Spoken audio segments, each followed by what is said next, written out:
You know, people go to tennis pros because they've developed a system that's not working for them, and now they're inefficient, and they have to become efficient. Well, it's frustrating, and we know that. We know that we have to give you some support while we're working on things. But the problem is that people very often get so frustrated they go back to the old stroke. They just can't handle the frustration. And I've said it 1,000 times. If the pain you suffer in losing to people you know you should beat is greater than the pain you suffer in making a change in your game, and it's painful, then your prognosis is very good. But if the pain you suffer in making a change is greater than the pain you suffer in losing to people, you probably won't change. Only you can make that determination.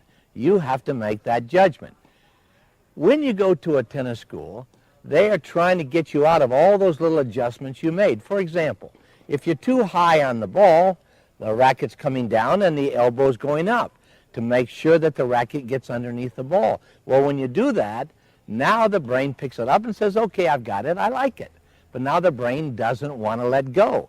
So it's a very frustrating situation.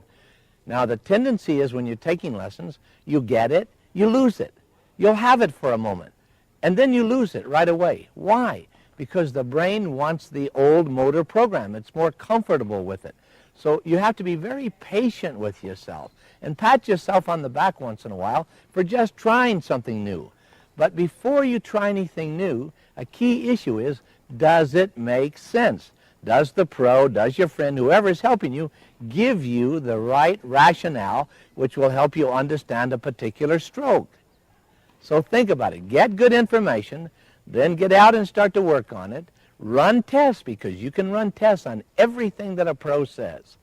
And then when you run the test and you like it, now you're going to run into a battle with yourself. Your own brain says, hey, you know, I had this old one and I kind of liked it. Well, don't worry. It'll all come about. In about how long? Well, we find that if you stick with the stroke, you'll have a tendency, you get it, you lose it, but you get it, you lose it, and the time between those 2 points begins to decrease. And pretty soon, you find out in about 8 weeks that you've got the new one. And we find that when you get up to about 7 out of 10 doing it the new way, the brain then begins to adapt and adopt that new way, and then you get some variation of the new one, not of the old one. So be patient.